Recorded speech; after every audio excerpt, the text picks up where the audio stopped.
Okay, so when we get this, we move the sun into Sag or Pisces, we get into the Jupiter-ruled signs, the signs of principles and morals, of religious beliefs and philosophies, of what's right and wrong. So the sun in Pisces and the sun in Sag, they're the first ones to judge what's right and what's, this is right, this is wrong, this is good, this is conscientious, this is guilty. They don't want to be guilty, but they can go either direction. They are expanding things, and their discrimination is not an analytical, it's this is right, this is wrong. So they're moralists, they're philosophers or moralists, they're expanding things and pushing to make things go further. So the empowerment, if your sun is in those signs, is not so much in what you do, although you're interested in doing things, it's in your understanding. You can tell them you're quick, these signs are both quick to tell someone if they're right or wrong. Sagittarians always have an opinion about everything. Even stuff they haven't done, they have an opinion about it. And Pisces have a judgment about what's right or wrong and what people are doing right or wrong. They just sense it. These are really sociological things out in the world. These are not I, me things. They're judging and assessing what's right and wrong between people. Who's doing what? Who's being right? Who's being wrong? What's kind? What's not kind? And it can be really noble. And of course, if it gets corrupt, it can be really corrupt. If you're just in a bad gang and you're doing bad things, you can think this is the way it has to be done. So if your understanding isn't correct, you're going to direct your Mars and your Venus and your Mercury. You encourage it to go in an incorrect way. If your Mars is correct and you have a good morality and good principles and you live up to them, it'll keep the other planets out of trouble. So the sun in the sign, it's mutable with Sag and the Pisces. They're trying to understand which way should I do, what job should I do, which things do I want to do. And some of the most exciting or interesting things are often criminal, I can't do that, or bad or guilty. And there's many great compassionate or great writers or people are trying to help the team or do things for the good of the group. But they don't always see the individual as much as the group. But they do see the principles of what's right and wrong. If someone gets done in, they got ripped off, that didn't work, or the government was wrong here, or we should do this, we shouldn't do that. They have that philosophical or moral judgment about what's right and wrong. And sometimes everybody's doing it, so I may as well too. Is a weak understanding. That's not a good thing. Everyone's doing it, but it's not right. Well, it creates a challenging to grow, to get experiences so you can grow and understand these things better. So traveling, expanding horizons, these are the two signs most, other than Gemini, most likely to enjoy traveling with people to places to expand their understanding of things. But when your understanding is wrong, you can exaggerate, you can guilt, you can drink too much, you can indulge too much, and you get many excesses. So that's the weak spot of the sun in Sag, the sun in Pisces. There can be, the negatives can get exaggerated, or the positive, or a mix of the two, in trying to sift out what's right or wrong. A challenge to one's understanding. When we get to Saturn, Saturn's more strict. It's the serious, the responsible. So if you have your sun in Capricorn, Aquarius, winter signs, you're inclined to be more serious, more winter, more practical, more down to earth, more disciplined. Listen more than act or talk. You're not going to project out so much. You're going to be defensive, practical. So how you get along with your father, the sun in Cancer, how you get along with your mother is going to be important. Here you're going to empower the father. Either the father is going to be the good one and be ennobled, or the father was the jerk, but you're still going to empower the father more, tend to empower the father more than the mother. So sun in Capricorn, of course, want to have something to prove. They're inhibited, or feeling inhibited, but that's the seeds of their ambition. They see what's missing, they have to work hard to overcome it, and they'll take the time to build up the discipline to do it. So they're not likely, an Aries could just go in a moment and go climb a mountain and make do with whatever they have, whereas the Capricorn Aquarius would plan it, would get the tools, get the practice, get in shape, get the plan, and have the plan and follow the plan up to the peak. That's a much more secure way to go. But as people, they're going to have the cautious, they're going to have the Saturn factor. They're not going to be that much of a risk taker. So they'll be basically the conservative ones. Yeah, Aquarius, you read about Aquarius, they're so eccentric, they love the world, they have free ideas, but really it's a fixed, rational sign. And they want respect, ruled by Saturn. So they want to know better than other people. If you encourage an Aquarians to give up education, it's just to be free, you're not helping them. You know, they need to get their respect and then do something unique with it. Then their independence shines.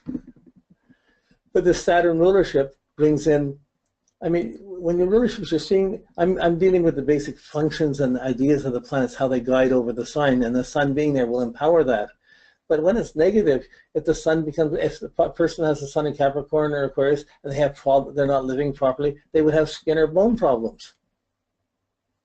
You know, like, or nutrition problems. That would be the negative effect of the planetary ruler. Would be the natural way for them to lose confidence and start to feel ill or not displaced. In Sag, it's wrong understanding. They end up with throwing all their energy around to people that don't deserve it, and then nothing comes out of it. With the Mars, it's wrong actions, and you do good things, that's one thing, but if you hurt people, it's going to come back at you. With Venus, it's wrong desires, right and wrong desires. If you're having too much of a good thing, you put that beautiful Taurus, beautiful Libra, they enjoy all the things, they get fat, they put on weight. That's the simplest way. But envying something, wanting to have something, having too much of it, there's always an effect of getting too much of what you want, or wanting the wrong things. That's the Venus puzzles for Taurus and Libra. So this is how you use these rulership charts. You go through it like this and just imagine the sun's there and it's bringing out this politics. The Mercury, the negative, so with Venus, it's your taste, your diet, your weight, your sense of beauty will be affected. With Mercury, your mind gets affected, your restlessness, your nervousness, and diseases affecting the nerves and nervous disorders and restlessness can come in and affect when the sun is not working right in those signs.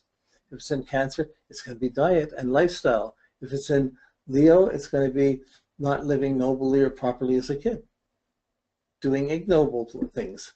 Those would be the negative factors of the sun. So it's not so much spelled up in words, it's associations that have implications. And it's better to leave it not totally defined. You know, how's that work? My son's here, it could be there. What's the good side of this? What's the bad side of this? So the rulerships are like guardian angels. How's your relationship to your guardian angel? You know, a Libra that's out of a relationship is going to be very insecure for some time. Did I do something wrong with that? If their values are insecure and they're feeling rejected, their confidence isn't going to be up. It's going to take time to build it to be ready for the next relationship.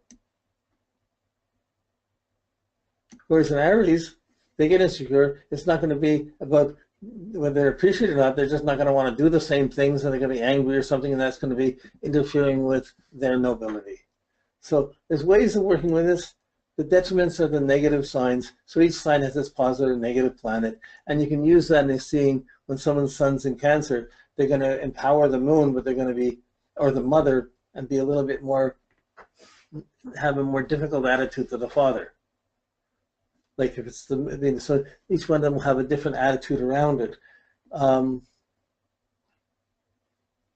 So it's kind of a backup of the alternative way when it's not working properly. When we're looking at the sun in these signs, it's not that it's totally good or bad. It's just there's a tendency to, anytime planets in a sign, you want to get the good relationship of the rulership and diminish the bad things of detriment that's in there. When you get to the keywords, again, it's straightforward. They're just affirmations of how, what will bring that confidence up in a person. In Cancer, I feel. My feelings are important. Leos, I will do whatever I will do. What I'm doing, I will do it gloriously. But I will do it. It's tenacious. In Gemini and Virgo, in Gemini, I think. In Virgo, I analyze. It's important that I'm thinking. My thinking is important. I analyze, I see the problems, I know how to fix this, I know it's important how to improve this. In Taurus, I have this, it's important what I have. In Libra, it's important how I balance. In Aries, I am how I am. It's important to be what I am.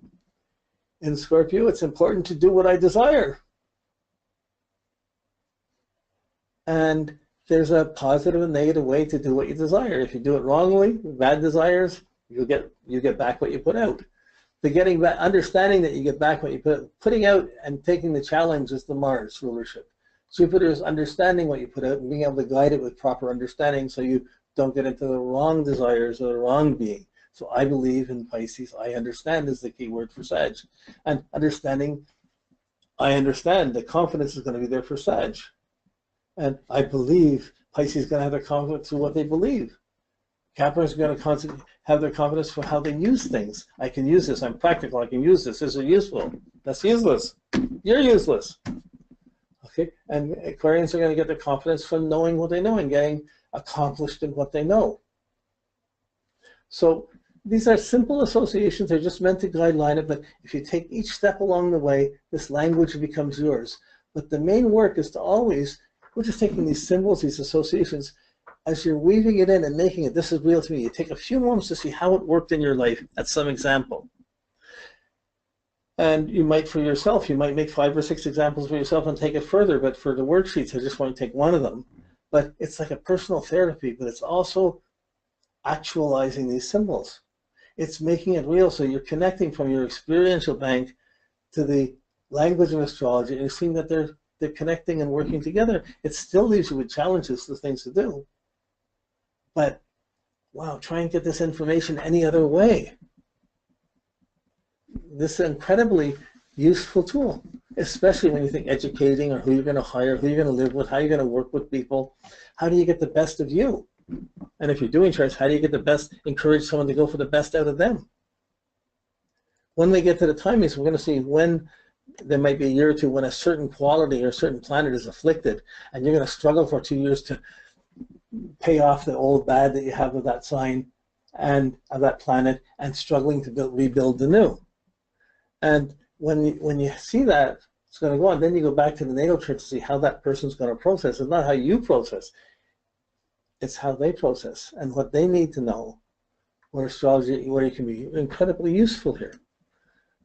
So, okay, this is it. I'll let you go out and spook everybody else you can see tonight. It's Halloween. But next week we're going to start with Mars and how we put energy out, and we'll pick it up from there. So thank you, and I'll see you next week. Okay.